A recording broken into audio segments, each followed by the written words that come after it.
Top quality और consistent performance के लिए सिर्फ सिल्वर पंप नाम याद रखना।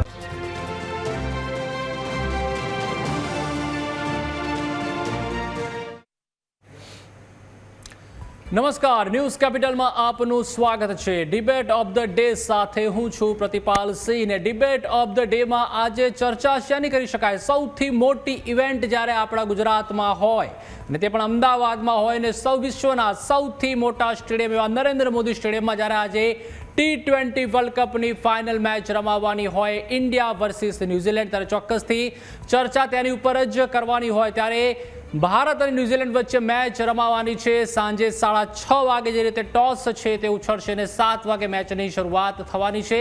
ત્યારે તમામ જે જનતા છે, ન માત્ર ગુજરાત ભારત પરંતુ દેશ વિદેશમાંથી પણ જે જનતા છે તે ત્યારે હાલમાં પહોંચી રહી છે અને ટીમ પ્રથમ વખત ફાઇનલમાં સામે ટકરાશે ઇન્ડિયા અને ન્યૂઝીલેન્ડ। ત્યારે 2 વખતની ચેમ્પિયન ટીમ ઇન્ડિયા ચોથી વખત હવે ફાઇનલમાં પહોંચી છે। જે રીતે આપ સૌ કોઈ જાણો છો કે મહેન્દ્રસિંહ ધોનીએ 2007માં આપણને T20 વર્લ્ડ કપ છે તે અપાયો હતો। ત્યારબાદ 2024માં રોહિત શર્માના અંડરમાં પણ જે રીતે ભારતીય ટીમે T20 વર્લ્ડ કપ છે તે જીત્યો હતો ને હવે બીજી તરફ ન્યૂઝીલેન્ડની આ બીજી ફાઇનલ હશે। ત્યારે કીવી ટીમને હજુ પણ તેમની પહેલી ટ્રોફીની રાહ છે, એટલે કે જે ન્યૂઝીલેન્ડની ટીમ છે તે T20 વર્લ્ડ કપમાં એક પણ વખત ફાઇનલ મેચ જીતી શકી નથી। ત્યારે 2021માં ઓસ્ટ્રેલિયા સામેના ખિતાબી મુકાબલામાં તેમને હારનો સામનો પણ કરવો પડ્યો હતો।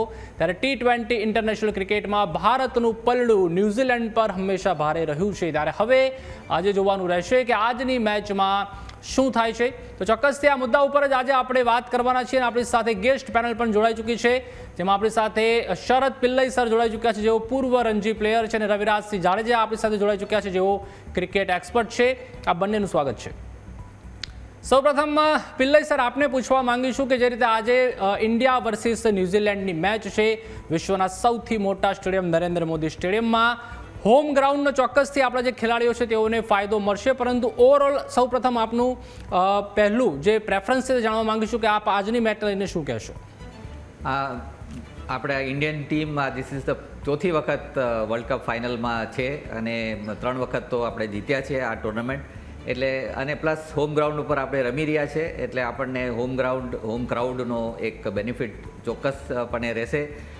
જે આજે ગરમી બી 40-42 ડિગ્રી અમદાવાદમાં છે, જેનો કદાચ આપણા પ્લેયરને એટલું અસર નહીં કરે, પણ ન્યૂઝીલેન્ડના ટીમને થોડી ઘણી વેધરના કારણે એમને અસર તો થશે, પણ ઓવરઓલ આપણે જોવા જઈએ તો એક સારી મેચ આપણને જોવા મળશે અને ઇન્ડિયા પહેલાંથી ફેવરિટ રહી છે ટુર્નામેન્ટ શરૂ થઈ ત્યારથી, અને અત્યારે ફાઇનલમાં છે તો ડેફિનેટલી ફેવરિટ દેખાઈ રહી છે। જો ચોક્કસથી રવિરાજસિંહ, આપ શું કહેશો જે રીતે ઇન્ડિયા વર્સિસ ન્યૂઝીલેન્ડની આજે મેચ છે અને ઇન્ડિયા જો આજે મેચ જીતશે તો ઘણા બધા જે રેકોર્ડ્સ છે તે પણ તેના નામે થશે, કારણ કે જે રીતે મહેન્દ્રસિંહ ધોનીના અંડરમાં આપણે કપ જીત્યા છીએ, ત્યારબાદ 2024માં જ આપણે કપ જીત્યા છીએ રોહિત શર્મા અંડરમાં, અને જો ભારત આજે જીતે છે તો સળંગ બીજી વખત કપ જીતવા માટે પણ તેનો એક રેકોર્ડ સામે થવાનો। શું લાગી રહ્યું છે કે ભારતીય ટીમ આજે આ રેકોર્ડ કરી શકશે? જી જરૂર, ખૂબ જ સારો સવાલ છે આપનો। ભારત છે એ છેલ્લા ઘણા ટાઈમથી ખૂબ જ સારું પરફોર્મન્સ કરી રહી છે, પછી એ વન ડે હોય, ટેસ્ટ હોય કે T20 હોય, પણ જો આપણે અત્યારે વર્લ્ડ કપની વાત કરીએ તો આ વર્લ્ડ કપની અંદર પણ ભારત જે લાસ્ટ વર્લ્ડ કપની અંદર જે પરફોર્મન્સ કરી રહ્યું હતું એવું જ સારું પરફોર્મન્સ બેટ્સમેન અને બોલર દ્વારા થઈ રહ્યું છે। સમાવ બોલર છે એ પાર નથી હજી આપણને લાગતા, પણ આજે એવું મને લાગે છે કે જે ફાઇનલ છે અને જે આપણા ખેલાડીઓ છે એ ક્યાંક ને ક્યાંક ક્લિક નહોતા થઈ રહ્યા, પોતાનું આ જે મોકો મળશે આજે એમનો લાભ લેશે અને ભારત છે એ ન્યૂઝીલેન્ડ ઉપર સારી રીતે જીત મેળવશે અને ચોથી વખત ચેમ્પિયન થવામાં પણ એ સક્સેસ થશે। પિલ્લઈ સાહેબ, ખાસ કરીને આપણા ગુજ્જુ પ્લેયરની વાત કરવામાં આવે, જેમાં બુમરાહ આવી જાય છે, ત્યારબાદ અક્ષર પટેલ આવી જાય છે, હાર્દિક પંડ્યા આવી જાય છે, તેઓએ પણ જે રીતે સેમીફાઇનલ મેચમાં પણ ખૂબ જ સારું પરફોર્મન્સ છે તેમના દ્વારા કરવામાં આવ્યું હતું। તો શું લાગી રહ્યું છે આપણે જે ગુજ્જુ પ્લેયર્સની વાત કરવામાં આવે તો કેટલું તે ઓલરાઉન્ડર પરફોર્મન્સ આપી શકે છે તમામ 3 ખેલાડીઓ? ના, ત્રણેયને હોમ એડવાન્ટેજ છે। ત્રણેય પ્લેયર આ ગ્રાઉન્ડ ઉપર IPLની બી મેચો રમે છે। હાર્દિકની વન ટાઈમ ગુજરાત ટાઇટન્સમાંથી એમની હોમ ગ્રાઉન્ડ હતી, હાર્દિક બરોડામાંથી છે પણ અમદાવાદ IPLમાં એમનો હોમ ગ્રાઉન્ડ હતી।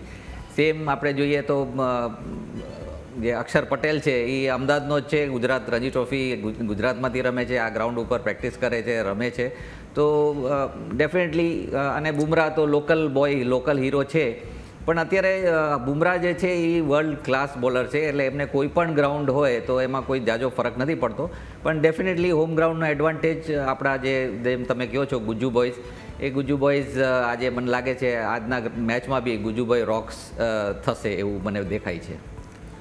જી રવિરાજસિંહ, આપ શું કહેશો? જે રીતે આપણા જે ગુજ્જુ પ્લેયર છે તે એક બાદ એક પરફોર્મન્સ છે તે સારું આપી રહ્યા છે, આજની મેચ લઈને કેટલું સારું પરફોર્મન્સ તે આપી શકે છે? અને ખાસ કરીને જો ન્યૂઝીલેન્ડના પણ જો પ્લેયર્સની વાત કરવામાં આવે તો ફિન એલને ખૂબ જ જબરજસ્ત ચોંકાવ્યા હતા અને 33 બોલમાં સેન્ચુરી છે તે મારી હતી. ત્યારબાદ જે કેપ્ટન છે સેન્ટનર, તેઓનું પરફોર્મન્સ પણ ખૂબ જ સારું છે. શું કહેશો, કેટલા આ પ્લેયર્સનું આપણે ધ્યાન રાખવું પડશે અને કયા કયા ખાસ જે પ્લેયર્સ છે ન્યૂઝીલેન્ડના તે ભારતીય ટીમને ક્યાંક અડચણ ઊભી કરી શકે છે? જી, જો સૌપ્રથમ વાત કરું ગુજરાતી ખેલાડીઓની, તો આપણી પાસે અત્યારે સારામાં સારા 3 ઓલરાઉન્ડર છે એ ભારતની ટીમમાં રમી રહ્યા છે, જેમાંથી 2 ગુજરાતી છે, અક્ષર પટેલ અને હાર્દિક પંડ્યા. આ 2 ગુજરાતી ખેલાડીઓ છે એ ન તો ખાલી બોલિંગ કે ન તો ખાલી બેટિંગ, પણ ફિલ્ડિંગની અંદર પણ ભારતની ટીમના નહીં પણ દુનિયાના સર્વશ્રેષ્ઠ ફિલ્ડરોમાંના એક છે. અને લાસ્ટ મેચની અંદર આપણે જોયું કે અક્ષર પટેલે જે રીતે 2 કેચ, જે અનબિલિવેબલ કેચ છે એ કર્યા, અને એ ખરેખર કેચીસ વિન મેચીસ છે કહેવાય છે, એ એના હિસાબે જ કહેવામાં આવે છે કે આવા સારા કેચ પકડશો તો જ તમે મેચ છે તમારી બાજુ તમે લઈ શકશો. સો અગેન મને એવું લાગે છે કે અક્ષર પટેલ હોય, હાર્દિક પંડ્યા હોય, બુમરાહ તો વન સાઇડેડ અત્યારે દુનિયાની અંદર કોઈ પણ ઇવેન્ટ હોય, કોઈ પણ ટુર્નામેન્ટ હોય એમાં પરફોર્મન્સ કરતા જ હોય છે, પણ અક્ષર પટેલ અને હાર્દિક પંડ્યા પણ એટલું જ સારું પરફોર્મન્સ કરશે અને લોકલ બોયનું એને બેનિફિટ મળશે. જો વાત કરું આપના બીજા સવાલની કે ન્યૂઝીલેન્ડના બેટ્સમેન, સો મને એવું લાગે છે કે ઇન્ડિયાના જે ખેલાડીઓ છે સમહાવ કદાચ 33માં 100 નથી કરી શક્યા કદાચ કોઈ ખેલાડી, પણ એની પાસે 2 પ્લેયર જ એવા છે જે એના ઓપનર છે એલન અને સાઇફર્ડ, કે જે કન્સિસ્ટન્ટ પરફોર્મન્સ છે ઓન એન એવરેજ એમનું દેખાઈ રહ્યું છે. ત્યાર પછી થોડું ઘણું ફિલિપ છે, અને બીજું કોઈ જો બેટ્સમેન આપણે કદાચ ગણીએ તો આઈ થિંક મને નથી લાગતું કોઈના 100 રન પણ થયા હોય. તો મને એઝ અ બોલિંગ જો આપણે વાત કરીએ તો બોલિંગની અંદર આપણે જો જ્યારે ન્યૂઝીલેન્ડના બેટ્સમેન આવશે ત્યારે આ 3 બેટ્સમેન ઉપર ધ્યાન રાખવું પડશે. રચિન રવિન્દ્ર છે એ પણ સારા ખેલાડી છે, પણ રચિન રવિન્દ્ર છે ઇનિશિયલી પોતે ટાઈમ લે છે ને ત્યાર પછી સેટ થયા પછી રમતા હોય. તો આ 3 બેટ્સમેનને જો આપણે આઉટ જલ્દી કરશું તો આપણને, જો કદાચ એ લોકો પહેલી બેટિંગ કરે છે અને આપણે આઉટ અને જલ્દી કરશું તો ટાર્ગેટ છે બિલો 170 રહેશે, તો આપણે જીતવું ઇઝી થશે. સેમ જો વાત કરીએ બોલિંગની અંદર, તો બોલિંગની અંદર પણ હાલ છેલ્લા 2-3 મેચથી રચિન રવિન્દ્ર છે એક નવું નામ છે ન્યૂઝીલેન્ડમાંથી ઉભરી આવ્યું છે. એઝ અ બોલર ઓલરાઉન્ડર તરીકે એ આ વર્લ્ડ કપની અંદર આપણને દેખાઈ રહ્યા છે. સો અને આપણી પાસે લેફ્ટી બેટ્સમેન છે, સો ચાન્સીસ પણ એવા છે કે પરફોર્મન્સ છે એ આપણા પ્લેયર છે વધારે સારું કરશે. સેન્ટનર છે એ સમહાવ વિકેટ લેવામાં એટલું બધું નથી કોન્સન્ટ્રેટ કરી રહ્યા કે નથી મળતી, પણ આપ એની બોલિંગ જોશો તો એવરેજ છે એની ખૂબ જ સારી રહી છે. મેટ હેનરી છે એમના સારા બોલર છે. મે બી બની શકે કે આજે ડફીની જગ્યાએ કદાચ સ્પિનરને લઈ આવે, કારણ કે આપણી પાસે જે લેફ્ટ આર્મ બેટ્સમેન છે એ આપણે નંબર ઓફ બેટ્સમેન છે જે વધારે છે અને એ પહેલાં 5, 6, 7માં જ આવતા હોય છે. તો એવું બની શકે કે મેકોન્કીને રમાડી શકે. આઈધર જો ડફીને રમાડશે તો મને એવું લાગે છે કે ફર્ગ્યુસન અને નિશમ આ 2 એની પાસે ઓલરાઉન્ડર છે, તો આ 2માંથી એકને અત્યારે આજના મેચમાં કદાચ રેસ્ટ આપે અને મેકોન્કીને રમાડે, અને લેફ્ટ આર્મ સ્પિનરની સામે લેફ્ટ આર્મ બેટ્સમેનની સામે ઓફ સ્પિનર છે એ થોડું વધારે સારું કરી શકે એવા ચાન્સીસ રહી શકે છે. જી પિલ્લઈ સર, ખાસ આપણા જે ટીમ 11ની વાત કરવામાં આવે તો સૂર્યકુમાર યાદવ કેપ્ટન છે, ત્યારબાદ Sanju Samson wicketkeeper plus batsman, Abhishek Sharma છે, ઈશાન કિશન છે, હાર્દિક પંડ્યા ઓલરાઉન્ડર છે, તિલક વર્મા છે, શિવમ દુબે છે, અક્ષર પટેલ છે. એટલે કે જે બેટિંગ લાઇનઅપ છે તે આપણી ખૂબ જ મજબૂત છે ઓલરાઉન્ડરની. ત્યારબાદ અર્શદીપ સિંહ છે, જસપ્રીત બુમરાહ અને વરુણ ચક્રવર્તી. આપને શું લાગી રહ્યું છે આ જે તમામ જે ટીમ 11ના આપણા ખેલાડીઓ છે તે આજની ટીમ માટે ફાઇનલ માટે એકદમ પરફેક્ટ છે કે આમાંથી કોઈને રિપ્લેસ કરી શકાય? જનરલી એવું થતું નથી. એક વિનિંગ કોમ્બિનેશન જે ચાલતું હોય છે, અને સ્પેશિયલી જે આપણે વેસ્ટ ઇન્ડિઝ સામે જે મેચ રહીમાં, પછી હમણાં સેમિફાઇનલ ઇંગ્લેન્ડ સામે રહીમાં, તો એક વિનિંગ કોમ્બિનેશન જનરલી રાખતા હોય છે. કોઈ એમાં કોઈ મોટા ફેરફાર અને મને લાગતું નથી કંઈ કરવાની બી જરૂર લાગે છે અત્યારે, કારણ કે અભિષેક ફેલ ગયા છે નો પ્રોબ્લેમ કે એના રન નથી થયા, પણ જ્યારે પણ એ ક્લિક થાય છે તો અભિષેક એકલા હાથે બી મેચ જીતાડી દે છે. પણ જ્યાં આપણે જોઈએ કે બંનેની ઓપનિંગ સાઇડ જો આપણે જોઈએ ઇન્ડિયાની અને ન્યૂઝીલેન્ડની, તો ન્યૂઝીલેન્ડની જે ઓપનિંગ પાર્ટનરશિપ છે એ ઓલમોસ્ટ 40-45% રન ન્યૂઝીલેન્ડના એ લોકોએ કર્યા છે, બંને એલને અને સેફર્ટે. એની સામે આપણું જે બેટિંગ એવરેજ જે છે ઓપનર્સની રાઉન્ડ 30 રનની આસપાસની છે, જ્યારે ન્યૂઝીલેન્ડની જે એવરેજ છે ઇટ ઇઝ રાઉન્ડ 50ની આસપાસનું એવરેજ છે. સેમ જ્યારે ડેપ્થમાં નીચે આપણે જઈએ તો એ લોકો ન્યૂઝીલેન્ડના જે ટેલ એન્ડર્સ છે એમને છેલ્લી જે 17 ઓવરથી લઈને 20 ઓવર સુધી જો તમે એનું એવરેજ જો તો મોર દેન 50 રન્સની એવરેજ એ લોકો કરી છે. જ્યારે આપણા જે ટેલ એન્ડર્સ છે જેમાં બુમરાહ બી આવી જાય, વરુણ ચક્રવર્તી આવી જાય, તો આપણી જે એવરેજ છે અરાઉન્ડ નીચે આવીને 30-35ની એવરેજ થઈ જાય છે. તો ગેમ જે છે 20 ઓવર્સ છે, it is not only the power play but a 20 over સુધી ટીમ કઈ રીતે થ્રુઆઉટ રમે છે એમાંથી ટીમ જીતે છે. અને ફિલ્ડિંગ એક પ્લસ પોઈન્ટ મને થોડું લાગે છે કે ન્યૂઝીલેન્ડ ફિલ્ડિંગ સાઇડ સ્લાઇટલી એજ છે, કારણ કે નો ડાઉટ અત્યારે આપણા કેચેસ બધા પકડ્યા છે, પણ ફિલ્ડિંગમાં આઈ ફીલ કે થોડુંક એજ ન્યૂઝીલેન્ડને છે. આપણા ટીમમાં થોડાક 2-3 પ્લેયર એવા સ્લો મૂવર્સ છે, બટ કેચિંગમાં તો ઓફકોર્સ કેચમાં એ લોકો કેચ કોઈ ડ્રોપ નથી કરતા, પણ રન્સ જે છે આ જે ટાઈટ મેચીસ થતા હોય એમાં એવરી રન જે છે એ બહુ ઇમ્પોર્ટન્ટ હોય છે. એમાં મેચ જે મેં ગઈ વખતે બી કીધું કે 1 રનથી ટીમ જીતે છે, 1 રનથી ટીમ હારે છે. તો ફિલ્ડિંગ બહુ ક્રુશિયલ રહેશે. આવા જે ક્લોઝ ટાઈઝમાં ફિલ્ડિંગ જે સારી કરે, કેચેસ જે પકડે, એ ટીમ ડેફિનેટલી વિન થાય છે. જો ચોક્કસથી રવિરાજસિંહ, તો આપણે જે રીતે લાસ્ટ મેચમાં પણ જોયું કે જે રીતે ઇંગ્લેન્ડ સામે મેચ હતી ને જેમાં અક્ષર પટેલ દ્વારા જે રિવર્સ કેચ પકડવામાં આવ્યો હતો, ત્યારબાદ બાઉન્ડ્રી ઉપર જે કેચ કરીને સામે શિવમ દુબેને આપવામાં આવ્યો હતો, એટલે કે જે કેચીસ હોય છે તે પણ મેચીસ જીતાડતા હોય છે. જો કેચ ડ્રોપ કર્યો તો મેચ પણ ડ્રોપ થઈ જતી હોય છે. એટલે કે આપને ઓવરઓલ જોઈને શું લાગી રહ્યું છે, બેટિંગ, બોલિંગ અને ફિલ્ડિંગનું ઓવરઓલ પરફોર્મન્સ આપણું કેવું લાગી રહ્યું છે, અને શું કોઈ પ્લેયરને રિપ્લેસ કરવા જોઈએ આ ટીમ 11માંથી આજની? ક્રિકેટ છે એ ખાલી બેટિંગ, ખાલી બોલિંગ ઉપર નથી જીતાતું. જી, કોઈ પણ ખેલાડી છે એને બેટિંગ આવે કે ન આવે, બોલિંગ આવે કે ના આવે, પણ ફિલ્ડિંગ કરવાની આવતી જ હોય છે અને પૂરેપૂરી ઓવર કરવાની થતી હોય છે. સો મારી દ્રષ્ટિએ છે કોઈ પણ બેટ્સમેન કે કોઈ પણ બોલર છે ને એને ફિલ્ડિંગ સૌથી સારી કરવી જ પડશે. ઇન્ડિયા ટીમ અત્યારે છેલ્લા જે 2-3 મેચ રમી છે એના હિસાબે એનો જે ટેમ્પો છે એ ખૂબ જ હાઈ છે. ખૂબ જ સારી ફિલ્ડિંગ કરેલી છે, બેટિંગ પણ સારું કરેલું છે. મેં પહેલાં પણ કીધું એ પ્રમાણે કે થોડું ક્યાંક બોલિંગમાં મને એવું લાગે છે કે આપણે એક સ્ટેપ છે એ ન્યૂઝીલેન્ડ કરતાં ક્યાંક આપણે નીચે જઈ રહ્યા છીએ. પણ સ્ટીલ આજે પણ એવું લાગે છે કે વરુણ ચક્રવર્તીને જે પ્રમાણે સરે કીધું કે વિનિંગ કોમ્બિનેશન સાથે રમાડી શકે છે, જો રમાડે છે તો મને એવું લાગે છે કે વરુણ ચક્રવર્તી છે એ ICC T20ના નંબર 1 બોલર છે અને આજે એ પ્રૂવ કરશે એવી આશા રાખીએ. અને વન સાઇડેડ, કારણ કે વરુણ ચક્રવર્તી હોય કે અભિષેક શર્મા હોય, આ બંને પોતપોતાના જે એરિયા છે એમાં નંબર 1 છે. અને એ જ્યારે ચાલે છે ત્યારે જે પ્રમાણે લાસ્ટ મેચમાં એલને જે કર્યું છે કે 33 બોલમાં 100, ભલે કદાચ 33માં 100 ન થાય, આપણે એવું એક્સપેક્ટ નથી કરતા, પણ એ 15 બોલમાં 50 પણ એ ઇમ્પોર્ટન્ટ છે. જ્યારે પરિસ્થિતિ, સિચ્યુએશન છે એ ટીમને શું જરૂર છે.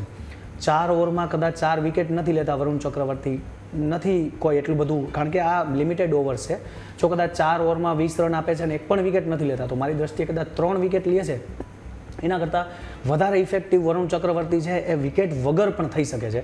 સો આજના મેચમાં અગેન શરદ સરે કીધું એ પ્રમાણે મને નથી લાગતું કે કોઈ ચેન્જ થાય, અને કદાચ જો 1% ચાન્સીસ એવા રહીએ તો મને એવું લાગે છે કે સમહાવ ચાન્સ આપવો જોઈએ કુલદીપ યાદવને. પણ જો કુલદીપ યાદવ આવશે તો આપણે હમણાં જ્યારે પણ સિરીઝ હમણાં લાસ્ટ ન્યૂઝીલેન્ડ સામે રમ્યા કે ડેરેલ મિચેલ છે એ આ ટુર્નામેન્ટમાં એટલું બધું સારું નથી કર્યું, પણ ભારત સાથે જ્યારે એનું ટુર્નામેન્ટ હતી ત્યારે સિરીઝમાં ખૂબ સારું પરફોર્મન્સ કરતા હતા. એની સામે થોડું બોલિંગ કરવામાં ધ્યાન રાખવું પડશે. બાકી ઓવરઓલ છે એ ન્યૂઝીલેન્ડની ટીમ મને નથી લાગતું કે કુલદીપને પણ પિક કરી શકે. સો આઈ બિલીવ કે 99.99% જે વિનિંગ કોમ્બિનેશન છે એની સાથે જ ટીમ ઇન્ડિયા ઉતરશે અને સાંજે આપણને સારા સમાચાર મળી જશે. જે ચોક્કસથી તમામ જે ભારતીયો છે તે આશા રાખી રહ્યા છે કે સારા સમાચાર મળે.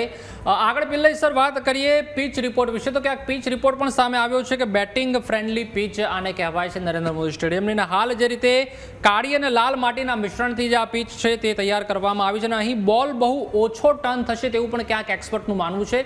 આપ શું કહી રહ્યા છો પિચ ઉપર? આ પહેલાંની જે મેચો આપણે જે હાર્યા છે, લાસ્ટ વર્લ્ડ કપ જે ઓસ્ટ્રેલિયા સામે હાર્યા અને સાઉથ આફ્રિકા સામે જે આ ગ્રાઉન્ડ ઉપર હાર્યા હતા, ત્યારે છે ને એ જે બ્લેક સોઇલ વિકેટ હતી. અને ઇન્ડિયન બેટિંગ સાઇડ જે અત્યારે ચાલી રહી છે, જે રીતે રમે છે, આઈ ડોન્ટ થિંક સો કે એ લોકો they will prefer A black soil wicket. એટલે કાં તો મિક્સ હશે કાં રેડ સોઇલ હશે, અને રેડ સોઇલ હોય તો ડેફિનેટલી બોલ બેટ ઉપર આવે છે અને આપણા સ્ટ્રોક મેકર્સને ફાયદો થાય છે. ગ્રાઉન્ડના પિચ કન્ડિશન્સ તમે જોશો એટલે બેટિંગ કન્ડિશન્સ સારા સારા રહેશે. ગ્રાઉન્ડ જે છે એ side screen to side screen થોડુંક લાંબુ છે, એનું જે ડાયમેન્શન્સ સાઇડના જે છે એ કમ્પેરેટિવ ટુ સાઇડ સ્ક્રીન થોડાક નાના છે, એટલે આઈ ફીલ થોડુંક હાઈ સ્કોરિંગ થશે આ પિચ ઉપર. અને ગરમીના કારણે કોઈ બોલમાં આઈ ડોન્ટ થિંક સો કે ડ્યુ ફેક્ટર આવશે. સેકન્ડ ઇનિંગમાં આવશે, અને સેકન્ડ ઇનિંગમાં અમદાવાદમાં જનરલી સાંજે લગભગ 8, 8:30, 9 વાગ્યાની આસપાસ ડ્યુ પડતું હોય છે. એનો બેનિફિટ બેટિંગ ટીમને ડેફિનેટલી મળશે જો ચેસ કરતા હશે તો. બટ ઓલવેઝ એક સારી પિચ ઉપર રન્સ જો પ્લેસ કરી દે, રન્સ બનાવી દે, તો સામેની ટીમને રન ચેસ કરવામાં ઓલવેઝ પ્રેશર આવશે, અને એ પ્રેશરમાં everyone has to bat proper. એમાં કોઈ ઢીલાઈ ના છોડી શકે કે સંજુ સેમસન રમી લેશે કે હાર્દિક રમી લેશે. Everyone has two perform. આ ટીમ ગેમ છે, નાના કોન્ટ્રીબ્યુશન ખૂબ માયને રાખે છે આ T20માં. એટલે આઈ ફીલ પિચને જોતા અને કન્ડિશનને જોતા આઈ ફીલ કે એક હાઈ સ્કોરિંગ મેચ આજે પણ આપણને જોવા મળશે.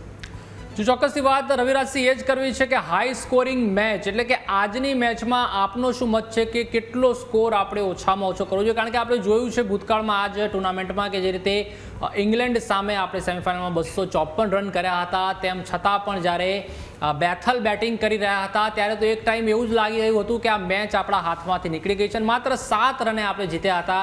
એની અગાઉ પણ સાઉથ આફ્રિકા હોય કે વેસ્ટ ઇન્ડિઝ હોય, તેમની સામે પણ રમતા એક સમય તો ક્યાંક એવું લાગ્યું હતું કે મેચ હાથમાંથી નીકળી ગઈ છે. શું લાગી રહ્યું છે, સ્કોર ઓવરઓલ કેટલો કરવો પડશે તો ક્યાંક આપણે થોડા સેફ ઝોનમાં લાગીશું કે આ સેફ ઝોન છે થોડો? જનરલી અમદાવાદનું જે આ ગ્રાઉન્ડ છે, જેમ સરે કીધું કે black soil, red soil, mix soil બધી છે.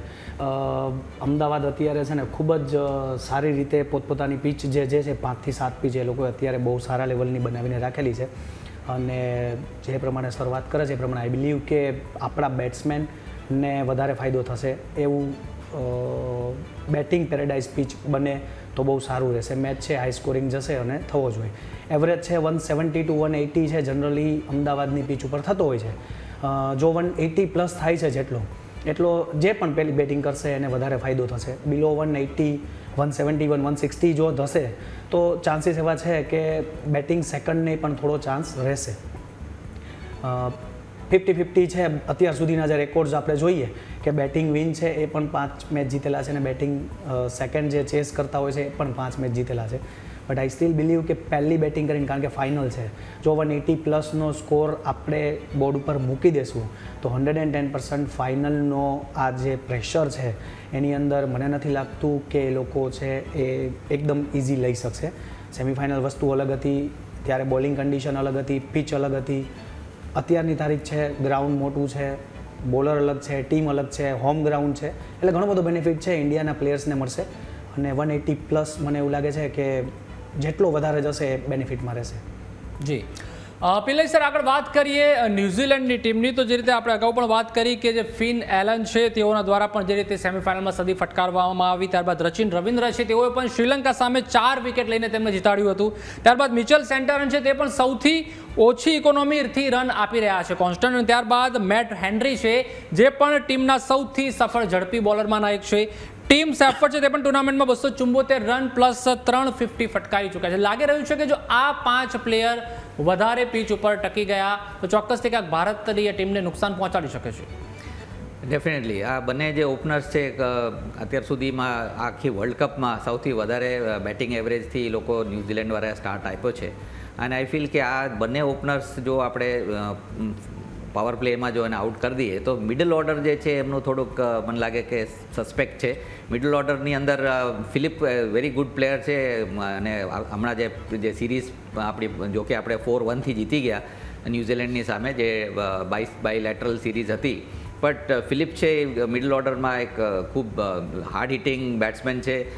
ડેરેલ મિશેલ છે, એમના બી એક બહુ જ એક એવો પ્લેયર છે કે જે ગેમને પ્રોપર રીડ કરે છે અને ટાઈમ પર જ્યારે જરૂર પડે ત્યારે એ લાંબા હિટ બી મારીને સ્કોર રેટ બી વધારે છે. સેન્ટનરને બી તમે લાસ્ટ મેચ તમે જુઓ તો એવું લાગતું નહોતું કે એ લોકો 150 રન બી પહોંચે, પણ સેન્ટનર એક એવો પ્લેયર છે, એવો એક્સપિરિયન્સ પ્લેયર છે કે એનું બેટિંગ છે. એટલે લાસ્ટ જે મેં શરૂઆતમાં કીધું એમના લાસ્ટના જે 17 થી 20 ઓવરની જે છે એમાં એ લોકોની એવરેજ અરાઉન્ડ 50ની એવરેજ છે, જ્યારે આપણી એવરેજ ઓલમોસ્ટ 7-8 રનની એવરેજ છે લાસ્ટ જે આપણા બેટ્સમેનની વાત કરીએ તો. So it makes a huge difference. એ લોકોની બેટિંગ સાઇડ લાંબી છે એટલે વી કેનોટ ટેક ન્યૂઝીલેન્ડને હલકામાં આપણે નહીં લઈ શકીએ. અને એનીવે આ ફાઇનલ મેચ છે એટલે ડુ એન્ડ ડાઈ તો છે જ આમાં. જી ચોક્કસથી કોઈ પણ ટીમને હલકામાં લેવા જેવી નથી, કારણ કે જે રીતે આગળ પણ અપસેટ સર્જાયા હતા તે પણ આપણે જોયા છે અને જે રીતે મેચ આપણે જીતી છે કટ ટુ કટ તે પણ આપણે જોયું છે.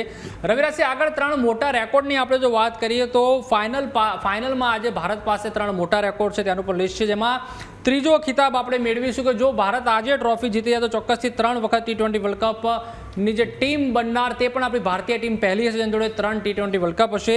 ત્યારબાદ ટાઇટલ ડિફેન્ડની વાત કરવામાં આવે તો ભારત સતત બીજી વખત ટ્રોફી જીતીને ખિતાબ ડિફેન્ડ કરનારી પણ પહેલી ટીમ બનશે. અને ત્યારબાદ હોસ્ટ કન્ટ્રી રેકોર્ડની વાત કરવામાં આવે તો તેવી ટીમ પણ ભારત પહેલી બનશે જેણે પોતાના હોમ ગ્રાઉન્ડ ઉપર આ જે વર્લ્ડ કપ ફાઇનલ છે તે જીતી શકશે.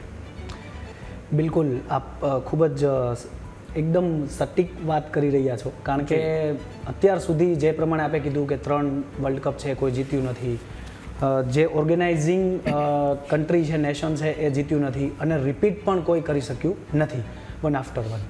સો અત્યારે ઇન્ડિયા પાસે ચાન્સ છે અને આપણે બધા એવું ઈચ્છીએ છીએ કે આ એક જ વસ્તુ, ખાલી એક વિન, ભલે 1 રનથી જીતે, 1 વિકેટથી જીતે, પણ જીતી ગયા એટલે આ 3 રેકોર્ડ છે એ ઓટોમેટિકલી છે ઇન્ડિયાના નામે લખાઈ જશે એક જ સાથે. સો એવી આશા રાખીએ કે આપણે ઇન્ડિયન ટીમ્સના જે કોઈ પણ ખેલાડી રમે એ આજે ખૂબ જ સારું પરફોર્મન્સ કરે અને આ રેકોર્ડ છે આપણી પાસે આવે અને ઇન્ડિયાનું નામ દુનિયામાં રોશન થાય. જી ચોક્કસથી પિલ્લઈ સર, જે રીતે 6:30 ટોસ ઉછાળવામાં આવશે અને તે પણ ખૂબ જ મહત્વપૂર્ણ માનવામાં આવતું હોય, જ્યારે આટલી મોટી ઇવેન્ટ હોય T20 વર્લ્ડ કપની ફાઇનલ હોય ત્યારે ટોસ જીતવો કેટલું મહત્વપૂર્ણ છે આપના મતે? ના, ડેફિનેટલી ટોસ જીત્યા એટલે આપણી પાસે એક સ્કોપ રહે છે ટીમને કે બેટિંગ કરવું કે બોલિંગ કરવી, પણ એ બધી ઓલરેડી ડિસાઇડ થઈ ચૂક્યું હોય છે કે આપણે ટોસ જીતીને શું કરવાનું છે. એ જ્યારે ઉછાલતા હોય ત્યારે ડિસાઇડ નથી થતું, એ પહેલાં જ પિચ કન્ડિશન, ગ્રાઉન્ડ કન્ડિશન્સ બધું ધ્યાનમાં રાખીને ઓલરેડી ડિસાઇડ થઈ જ ગયું હોય કે આપણે બેટિંગ કરવું કે બોલિંગ કરવી. અને pitch I don't think so બહુ જાજો ફરક પડશે. અમદાવાદની પિચ જનરલી બિહેવ સેમ જ કરે છે, એમાં બહુ ખાલી એક ડ્યુ ફેક્ટર એક જોવાનું આવે કે અત્યારે અમદાવાદમાં સાંજે લેટ ઇવનિંગમાં ડ્યુ પડતું હોય છે. બટ આઈ થિંક સો પિચમાં ટોસ કોઈ બહુ વાઇટલ નહીં હોય. ડેફિનેટલી વાઇટલ એ રીતે હશે કે જો ઇન્ડિયા પહેલાં બોલિંગ કરતું હશે, જો ઇન્ડિયા ફિલ્ડિંગ કરતી હશે ને અને એ લોકોના 2 ઓપનર જે મેં કીધા એમને જો સ્ટાર્ટિંગમાં આઉટ કરી નાખે તો ટોટલ પ્રેશર થઈ જશે ને આઈ ફીલ કે તો મેચ એકદમ વન સાઇડેડ ઇન્ડિયનના ફેવરમાં વહી જશે જો એના ફર્સ્ટ 3 પ્લેયર્સને એ લોકો પાવર પ્લેમાં જ આઉટ કરી દે. તો આઈ ફીલ કે અત્યાર સુધી જે આપણે એકદમ લાસ્ટ બોલ સુધીની મેચ જોઈ એવી કદાચ આજે જોવા નહીં મળે જો એમના શરૂઆતના 3 પ્લેયર જલ્દી આઉટ થઈ જાય તો. રવિરાજસિંહ, આગળ એમ્પાયર્સની વાત કરવામાં આવે તો એમ્પાયર્સનું પણ જે રીતે મારી પાસે લિસ્ટ છે કે ઇંગ્લેન્ડના રિચર્ડ ઇલિંગવર્થ છે અને એલેક્સ વાપ છે જે ઓન ફિલ્ડ એમ્પાયર હશે, અને ત્યારબાદ સાઉથ આફ્રિકાના અલાઉદ્દીન પાલેકર 3rd એમ્પાયર રહેવાના છે, જ્યારે એડ્રિયન હોલસ્ટોક 4th એમ્પાયરની ભૂમિકા ભજવવાના છે. કારણ કે એમ્પાયરની ભૂમિકા પણ ખૂબ જ મહત્વપૂર્ણ હોય છે. જો એમ્પાયર ગમે ત્યારે આંગળી ઉપર કરી તો ચોક્કસથી ઘણીવાર DRS હોય તો ઠીક છે, નહીંતર ખેલાડીને પાછું જવું પડતું હોય છે અને ટીમને પણ એક નુકસાન થતું હોય છે. તો જે એમ્પાયરની આ જે ટીમ છે તેના વિશે આપ શું કહેશો? જે પ્રમાણે અત્યારે વર્લ્ડ કપની અંદર આપ જુઓ મોસ્ટલી DRS લેવાના છે, એમાં વધારે પડતા DRS છે એ અમ્પાયર્સના ફેવર બાજુ જ જાય છે. રેર કેસમાં એવું બની શકે છે. બીજું કે અત્યારે પહેલાં જે સિચ્યુએશન હતી 2000ની પહેલાં, ત્યારે શું છે આપણી પાસે ટેકનોલોજી નહોતી, અમુક જે વર્કશોપ્સ છે અથવા જે કંઈ પણ એક્સપિરિયન્સ છે, કારણ કે નંબર ઓફ મેચીસ છે એટલા બધા થતા નહીં, ફોર્મેટ્સ પણ છે ને એ લિમિટેડ હતા આપણી પાસે. હવે કન્ડિશન એવી, ઇવન ફોર્મેટ્સની સાથે સાથે નંબર ઓફ કન્ટ્રીઝ પણ ઓછા હતા. હવે વસ્તુ એવી થાય છે કે નંબર ઓફ કન્ટ્રીઝ વધી ગયા છે, ફોર્મેટ્સ વધી ગયા છે, ઇવેન્ટ્સ વધી ગઈ છે. સો એના હિસાબે શું થાય છે કે પ્રેક્ટિસ મેક્સ મેન પરફેક્ટ. પણ હવે તો એવી કન્ડિશન થઈ ગઈ છે perfect practice makes man perfect. So ઘણા બધા પ્રેક્ટિસ કરતા હોય છે, જેમ પ્લેયર આપણે જોઈ રહ્યા છીએ અત્યારે કે પ્રેક્ટિસ કરતા હોય છે, એવી જ રીતે અમ્પાયર, સ્કોરર્સ, જે એનાલિસિસ છે, આ બધા જે સપોર્ટિંગ સ્ટાફમાં જે ક્રિકેટને બેટરમેન્ટ બાજુ લઈ જાય છે એ બધા છે પોતપોતાની practice A day to day કરતા હોય છે, પોતાના શેડ્યુલ્સ હોય છે અને પોતાના શેડ્યુલની અંદર પોતાની જાતને ટેકનિકલી અને ટેક્ટિકલી બંને રીતે છે એ ડેવલપ કરતા હોય છે. Weather it is from workshop, seminars, conferences, books આ બધું રીડ કરીને નાના મોટા આપણને એવું લાગતું હોય છે કે ઇન્ટરનેશનલ અમ્પાયર છે તો ઇન્ટરનેશનલના મેચમાં જ અમ્પાયરિંગ કરતા હોય છે. નથી. ઘણા બધા તમે જોતા હશો કે સારા લેવલની ટુર્નામેન્ટ થતી હોય તો લોકલ લેવલે પણ પોતે અમ્પાયરિંગ કરતા હોય અને પોતાની જાતને ત્યાં ઇન્વોલ્વ કરી અને પોતાનું ડેવલપમેન્ટ કરતા હોય છે. સો બહુ જ સારા અનુભવી અમ્પાયર છે. ખૂબ જ અત્યાર સુધીનો જો આપ જુઓ રેકોર્ડ તો મોસ્ટલી લગભગ બધાનો રેકોર્ડ છે ખૂબ સારો રહ્યો છે અને ઇવન વિધાઉટ DRS પણ આ લોકો છે ખૂબ જ સારું કામ કરતા હોય છે. સો આજે પણ એવું જ થવું જોઈએ અને મને એવી આશા છે કે આજે પણ એવું જ થશે અને કોઈ પણ એવા ડિસમિસલ કે એવી કોઈ જે પણ આપણા મનમાં જેવી ચિંતાનો વિષય છે weather it is from India side કે ન્યૂઝીલેન્ડ સાઇડ નહીં થાય અને ખૂબ સારી રીતે મેચ છે પૂર્ણ થશે. જી પિલ્લઈ સર, છેલ્લે હવે વાત કરીએ આપણા મુખ્ય કોચ ગૌતમ ગંભીરની. ગૌતમ ગંભીર છે તે છેલ્લે ખાટુ શ્યામ મંદિર પણ જઈ આવ્યા, આગળ કાલ ભૈરવ પણ જઈ આવ્યા હતા. એટલે કે ચોક્કસથી ઈશ્વરમાં ભગવાનમાં પણ ખૂબ જ માનતા હોય છે અને ક્રિકેટ પણ એક એવી રમત છે જ્યાં ક્યાંક લક ફેક્ટર હોય છે, તે પણ કામ કરતું હોય છે. અત્યારે હજારો જગ્યાએ હવન પૂજા પાઠ પણ ચાલે છે કે ભાઈ ટીમ ઇન્ડિયા છે તે આપણી જીતી જાય. ગૌતમ, ઓવરઓલ વાત કરવામાં આવે તો ટેસ્ટમાં તેમજ વન ડેમાં ટીમ ઇન્ડિયાએ અત્યાર સુધીમાં સારું પરફોર્મન્સ આપ્યું છે, પરંતુ વચ્ચે જ્યારે આપણે હાર્યા હતા ટેસ્ટ મેચ ત્યારે ક્યાંક આકરા પ્રહાર પણ ગૌતમ ગંભીર ઉપર કરવામાં આવ્યા હતા. શું લાગી રહ્યું છે, જો ટીમ આજની મેચ જીતે છે તો તેમનું ઓવરઓલ કેટલું બૂસ્ટઅપ થશે કોન્ફિડન્સ, કારણ કે હવે 2027માં વર્લ્ડ કપ પણ આવી રહ્યો છે, તો આજની મેચ કેટલી મહત્વપૂર્ણ અને ખાસ ગૌતમ ગંભીરના કેરિયર ઉપર પણ શું પ્રશ્નચિહ્ન આવી શકે છે જો આજે હારનો સામનો કરવો પડે તો?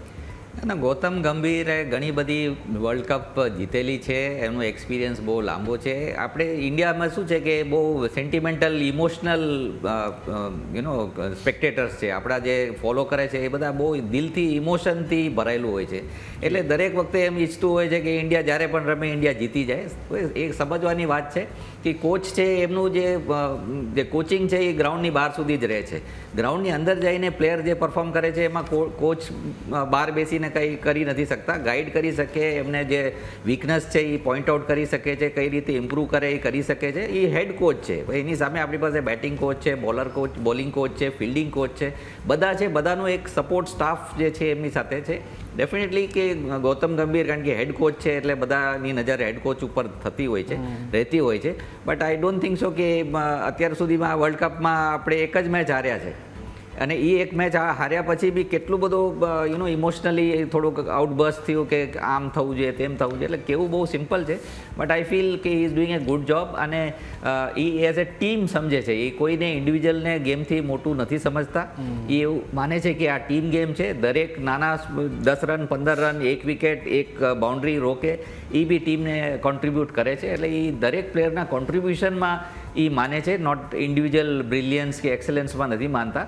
અને એ એક છે કે જેમાં બધા પ્લેયર્સને એક મનોવૈજ્ઞાનિક એક સપોર્ટ મળે છે કે હું 10 રન બી કરું, 15 રન બી કરું, 2 બોલમાં કરું તો એને બેનિફિટ રહે છે. જો ચોક્કસથી સમયની મર્યાદા છે એટલે આ ડિબેટને, આ ચર્ચાને અહીં પૂર્ણ વિરામ મૂકવો પડશે. તો ચોક્કસથી પિલ્લઈ સર તેમજ રવિરાજસિંહ આપ અમારી સાથે જોડાયા, ચર્ચામાં ભાગ લીધો તે બદલ આપનો ખૂબ ખૂબ આભાર. તો દર્શક મિત્રો, હવે બસ થોડીક જ ક્ષણો છે, થોડીક જ ઘડીઓ છે તે ગણાઈ રહી છે ને હજારો લાખોની સંખ્યામાં જે છે તે ત્યારે હાલમાં દર્શકો છે તે નરેન્દ્ર મોદી સ્ટેડિયમમાં પહોંચી રહ્યા છે. અમદાવાદની જે વાઇબ છે, અમદાવાદનો જે માહોલ છે તે ક્રિકેટ પ્રેમીઓના રંગમાં આજે રંગાઈ ગયો છે. તો હવે જોવાનું રહેશે કે કપ આપણો છે. આપણે તો કહી જ રહ્યા છીએ કે કપ આપણો છે. હવે જોવાનું રહેશે કે આજની જે આ ફાઇનલ મેચ છે તેમાં હકીકતમાં કપ કઈ સાઈડ જાય છે તે જોવાનું રહેશે. તો આજની ચર્ચામાં હાલ બસ આટલું. મને રજા આપશો. નમસ્કાર.